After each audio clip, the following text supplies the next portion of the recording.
Thank you, everybody, for being here and for this third meeting of the Chinese science fiction webinars. We had previous conversation about Chinese science fiction with an introduction. Then we had an interview with Chen Chufan and Xia Jia. And this time we're going to have a conversation with Anna Di Toro from the University of Siena, Chiara Cigarini, and she's one of our translators from Chinese to Italian, and our special guest from China, Bella Han, whose work, short story, we have been working on together with the students of the course held by Anna Di Toro. So the first hour, we will have an introduction in English and a brief conversation about, Chinese science fiction, translation, these two topics mainly, with together with the author Bella Han. And on the second hour, from 4 to around 4:45, we will have in Italian a conversation on the tools and more in details understanding of translating Chinese science fiction into Italian with some examples. So without much further ado, I will introduce the speakers. Of course, Anna Di Toro.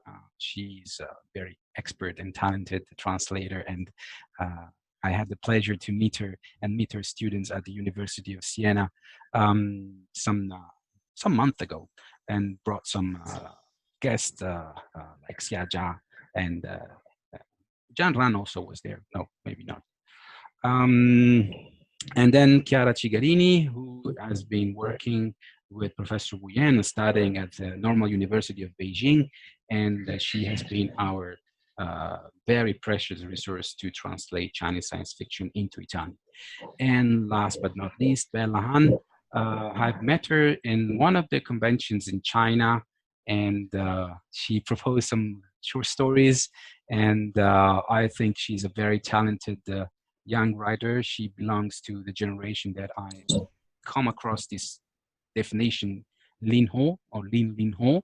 I don't know how old are you, don't say it, but you're very, very young. So happy to be, I'm very happy for you to be here among us. And I hope you will enjoy this conversation.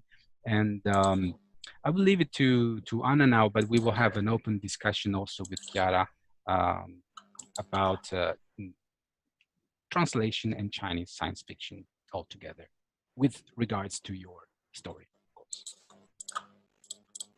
Hear me? Yes. Yes. Yeah. So hello to everybody, and thank you so much. Many thanks to Francesco for his organization, and to Confucius Institute of Pisa, Fabiana, and the director Huan Yuanlin. And we are very, very happy to have a chance to meet Bella Han, and because this is a special chance for myself, because we were working on a short story who is entitled Zhi Hai Lun, to Helen, or to Hai Lun. We shall discuss also this issue. And it is really a pleasure to have a chance to meet you. We really enjoyed your story with my students. We were a group of 10 students of the last, just final class. They all have been studying Chinese at least for 4 or 5 years. And so together with Francesco, we thought about trying to make them practice a real translation experience. So to translate an entire short story, and then have some discussion with the editor, which is Francesco. And it was a very nice experience, and we really enjoyed your short story. We found it very, very interesting. And I know, as far as I know, one of the students who is connected today also wrote to you and was in contact with Bella Han by email, or maybe WeChat, Weixin, I don't know. And so you were very helpful in answering the questions. And also, this was a nice experience also to have a chance to meet the author for the students. So thank you very much. And then maybe Chiara wants to say something. Chiara Cigarini, who is a translator of science fiction, and then maybe we can ask some question to Belahan. And no, Chiara, she want to say something? Chiara, maybe she has a problem with the connection. Yeah. So, or I take her place, or if you want to continue, just let me know. Okay? Yes, of course. I would like to first of all to discuss briefly this short story which is we found very, very interesting. And as far as we can see, you are very, very young, Belahan. You look so young. And so I was wondering whether you had the operation yourself. Oh my God. Because the story is, I just say something about the story and then maybe ask some questions. And very simply, it is you imagine a world, an ideal city, some utopic, also dystopic city where all the people are beautiful and young, and all the old people are marginalized, are cast away. And you can't see old people anymore because they invented an operation which keeps you forever young. But then, of course, this eternity, with this eternal youth is somehow frightening. And people are afraid of it because, or at least the women who meet each other in this short story, have this experience of getting old inside, in spirit, and always looking young in their body. And this is a big contradiction. And the story is really just a conversation. They meet just once, but it is very dense, very, I think, very intense, and this story really does make you think a lot about time passing, what is the relationship between youth and old age. And so I had, of course, with my first question, I'm not an expert in science fiction, but of course I know a little about Chinese culture, and the problem of the old people problem, or resource, or also is such an important question in China, in Chinese or ancient culture, but also maybe, it was a richness in Chinese ancient culture, and now maybe it's also a problem. So I was thinking about why we were reading and translating the short novel, I was thinking about this. So maybe Belahan wants to tell us some more about this question.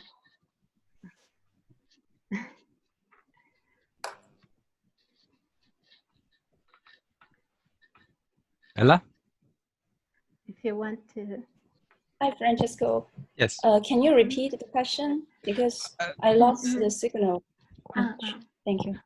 The question is about your story. I think the main theme is this desire of being young, being yourself also so young.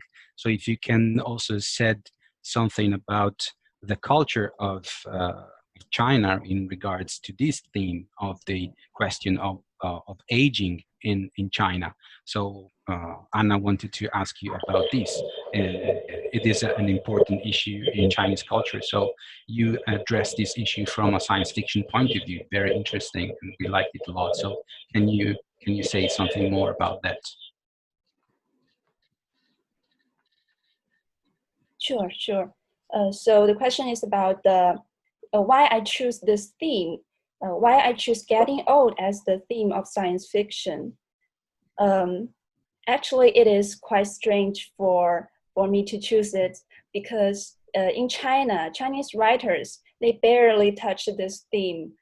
But as a woman, when I'm looking at myself and my mother, we are bothered by the fact that we are getting old, that women are getting old and getting sad.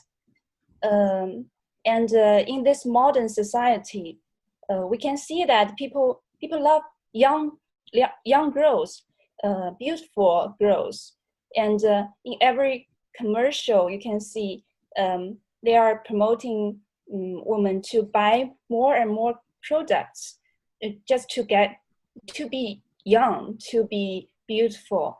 And if you're not young, you're not beautiful, you're worthless.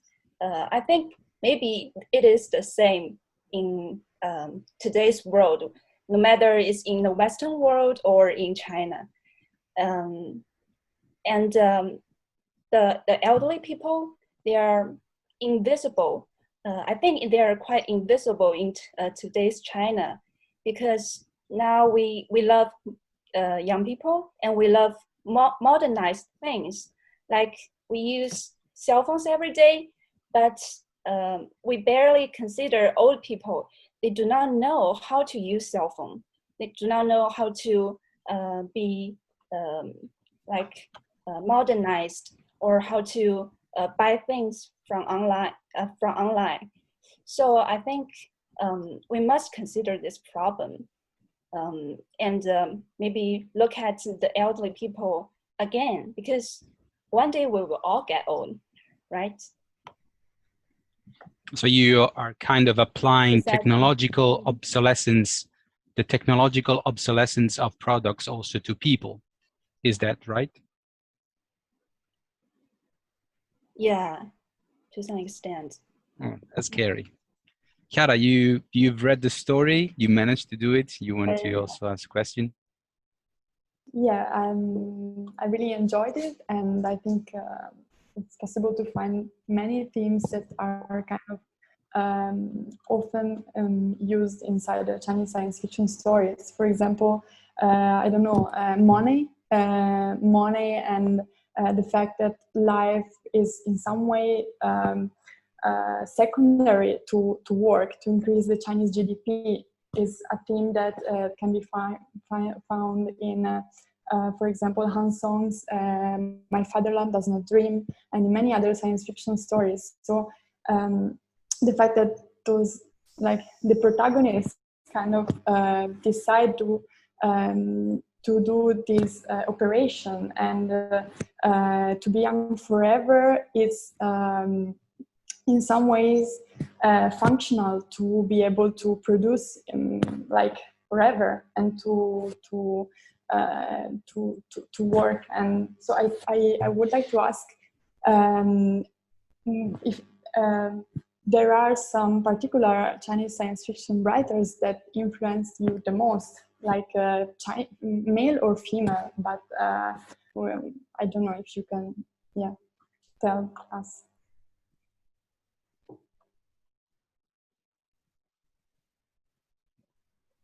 Francesco, can you repeat the problem for me?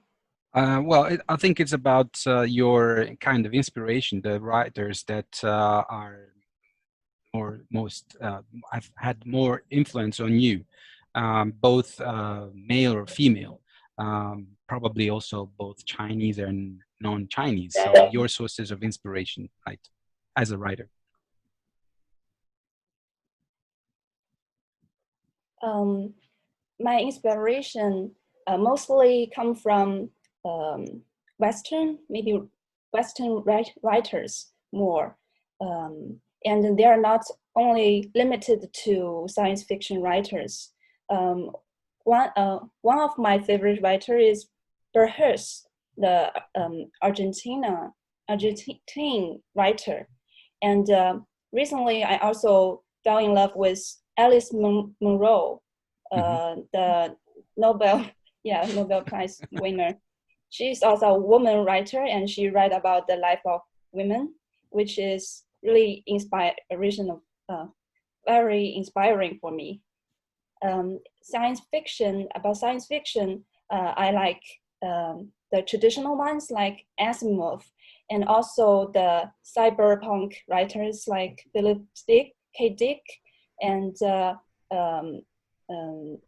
Vernal Vinge, and also the great female writer, the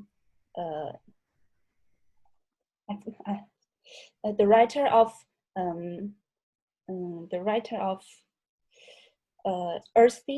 Earthsea Saga. Ursula Le Guin.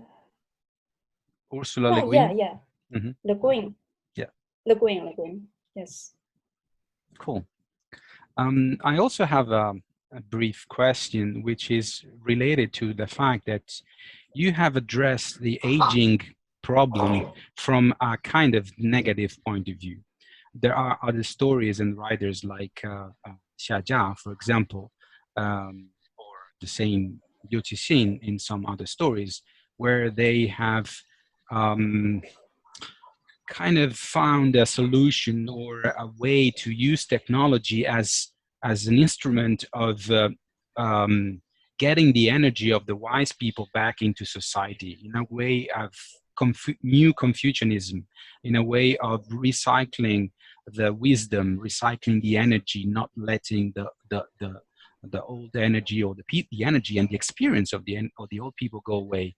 But it looks like they belong to an older generation. So maybe is it the case that you are experiencing something more problematic with the old people?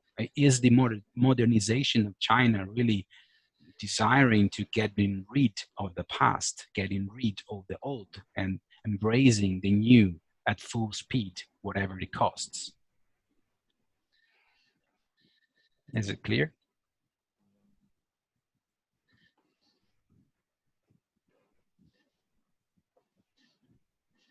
Can you repeat the last part of the question? The last, it's like the previous part of the question. The new generation of authors which you belong to maybe are describing a China that wants to get rid of the old people, wants to get rid of the wisdom, wants to not use the experience of old people. So you are approaching this in a negative way, while before some other authors approached it in a positive way. Is it the case, or is it just a coincidence? Do you mean how do the Chinese look at the old wisdom? Now, at the moment, now, technology, is it for youth or is it for old? Mm-hmm. Okay. I think for now, the technology is mainly designed for the youth. But we also have to embrace the youth's energy, because we know that, like Italy, China is also a very, very old country, and we have the burden of this history, of this traditional wisdom. So we have to make a balance. And for now, maybe we are ignoring the old, only looking at the young. But it is really, really hard to make this balance. And I think both are very important. Is that okay? Yep, thank you. Anna, you want to go more into maybe the... it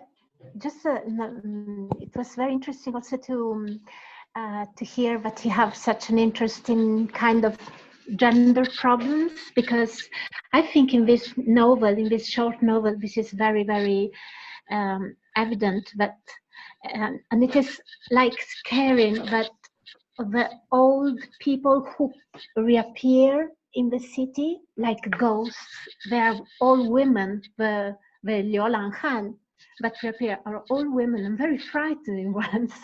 So this is very interesting, because we were, with the students, we were discussing also about this. Why just women reappearing? Well, if the operation fails, why just women reappear and not men? And maybe you want to add some more, but it was very interesting. Like, this is a problem. Yeah. So here I am implicating that this is a society. In this story, the society is owned by men, and they own all the money. Their wife are like their possessions. So when their wives are no longer young and beautiful, they just abandon them. So the old men, they still have money, but the old women, they don't have money. So that's why there are only female 流浪汉, female homeless women. Yes. Yeah. Is that? Yes. Thank you. Thank you. You're welcome. And maybe just the last question about going to translating problems or translating questions. We were discussing with students and also with Francesco your choice of names of your characters, because some names are clearly Western names, like Hailun, which is Helen. And so there was much discussion about this. Should we just maintain Hailun in translating into Italian, or translate with Helen? And I don't know whether you have any idea about this, your own idea, and then I can tell you mine, and the students maybe, some of them are present now, maybe they can tell you their own idea about this, how to rendering these names.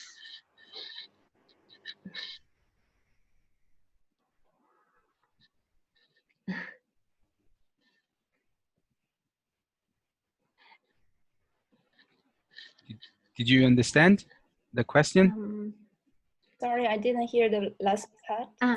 Last part, just for instance, if you were translating this short novel into English, you will translate with Hailun with Helen, or just Hailun? Just to understand how. Yeah. Yes, that's a question. Rob Price, thank you everyone. Thank you. You wrote just this question, wrote down this now. Thank you. It's a very good question. And I talked with Francesco of this problem. So why Helen, not Hailun? And when I'm writing this, I wasn't thinking of this. I just immediately write Helen, because it is also a cultural problem. Like in my age, when I was born, I was born in the 90s. So my peer, many of them have English name.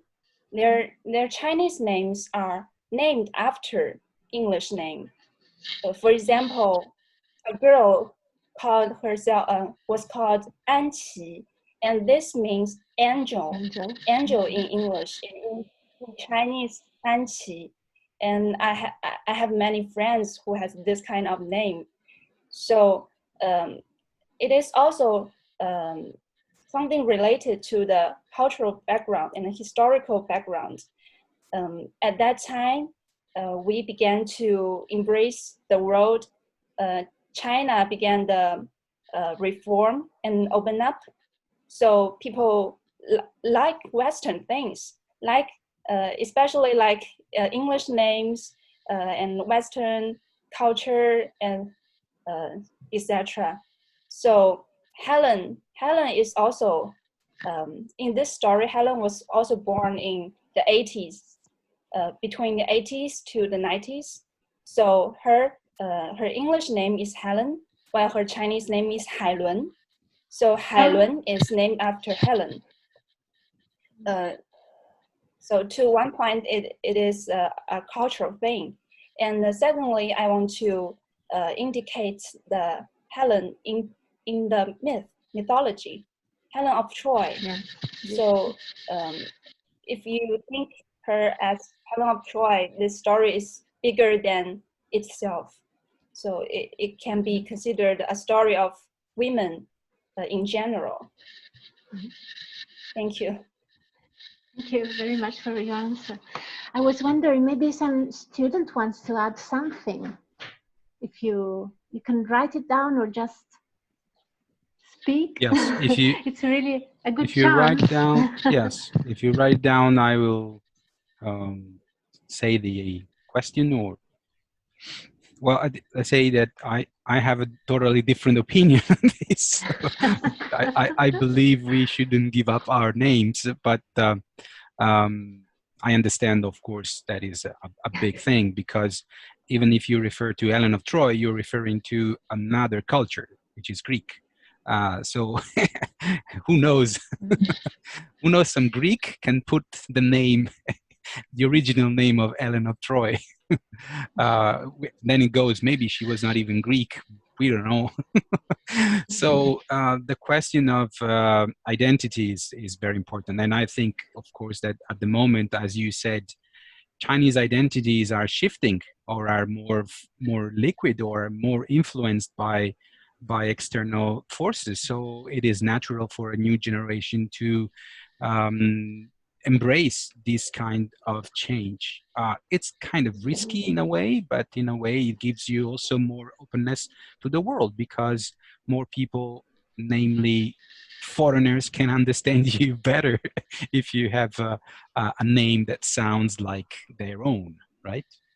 So that's my point of view. So there haven't been questions, but maybe, Chiara, given your experience and all the problems you had with the translations of names, you maybe can add something to this discussion.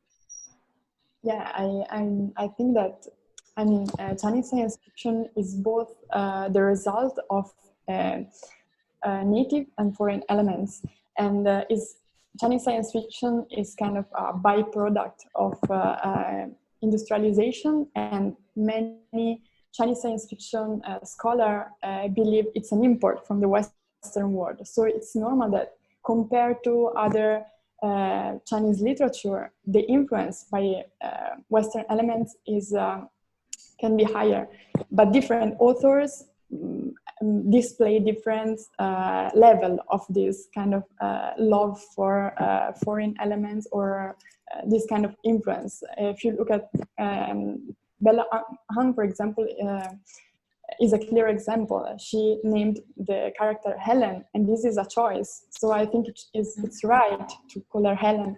On the other side, other Chinese science fiction writers put emphasis on the local culture, and in this case, it's right to just use Chinese names, I think. Okay, thank you. We have a question from Fabiana. And to Bella Han. Oh, you are muted. I don't know why. Please unmute your microphone, okay? Okay. Sorry, I sent it in private to Francesco because I didn't want to interrupt Chiara and Professor Anna. So my question is, have you ever think about your story as a kind of, you know, like a warning to the Chinese society? Trying to tell them, like, it's something you're trying to tell to the Chinese society, like to connect to them and to tell, look, maybe something is going wrong, or it was just, you know, like your thought and your opinion. What was the aim of your story? Yeah, this is my question. Yeah, maybe my... Oops, wait. Bella, did you get? Yeah, sorry, because my connection is not so good today. I don't know why. So I hope you can. Did you get the question? Yeah. Okay. Sorry, my web is really bad here. Yeah, same here. Did you get the question? Try to, maybe I'll try to. I'm really sorry. Because she's writing on the. Yeah. Oh, okay. Yeah. But I can answer this question. Have you ever think about your story? Yeah. I have two questions here. One from Maria, one from Fabriana. Should I ask them? Should I ask them all? Both? Yes. Yes. Yeah. And we have 5 minutes, so you have to make it on time. Okay. It looks like your connection is bad.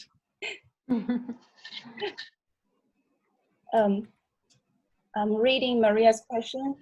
The ginkgo tree. Sorry, I missed lots of your talk just now. So I'm reading Maria's question. Symbol. Yes, ginkgo. Ginkgo is a golden tree, and I choose this color gold as as the symbol of the story. Like gold is also the color of autumn, and in Chinese, autumn means the season of getting old. But also, autumn is also a season of fruitful, very fruitful, and very flowering season. So I want to indicate that getting old is not all that bad. Getting old is at one time sad, but at one time wishful. Thank you, Maria. And another question from Fabiana. Yes. A warning to the Chinese society, to the Chinese women. Yeah. To some extent, I want to write such a story because you're welcome. Because today's China, we are lost in a consumer society, which is also consuming the world. This consumerism, and women became products. So I want to say to them that don't be so sad about getting old. Don't be so sad about you're no longer beautiful, because you're not a product. We will have to find the life energy in ourselves. Thank you. Very good. Very good. Thank you. Very good. Thank Yes. you for your answers. Very good. I hope to read more stories. Well, yeah, I'm sorry, but the last question, I don't think we have time. Okay. Maybe we can discuss it We in the can second discuss. part with. Yes. Yes. With, We will discuss it Yeah, later. Yeah. Yes, we have a couple of minutes, and I want to thank Bella Han, first of all, for being with us, for writing this good story, and I hope to publish it soon, as soon as the final version will come, and all the translations will have their solutions. So thank you again. We will now have a break, and then we will continue. If you want to be, but we will be speaking in Italian. So if you just want to listen, be free. Otherwise, we wish you a good night and good evening there in China. Okay. Thank you again, Bella Han. Yeah. It was very nice to have this chance to talk to you and to read your story. Thank you so much. Thank you. To all other people, you find the link of the second session on the Facebook or the email that I've sent you. So we have a 20-minute break, and then we will continue in Italian. 谢谢. Thank you. Soon. Thank you. Yeah. Bye bye. 再见. Talk soon. Yeah. Ciao. Ciao. Ciao. Ciao. Thank you. Bye bye.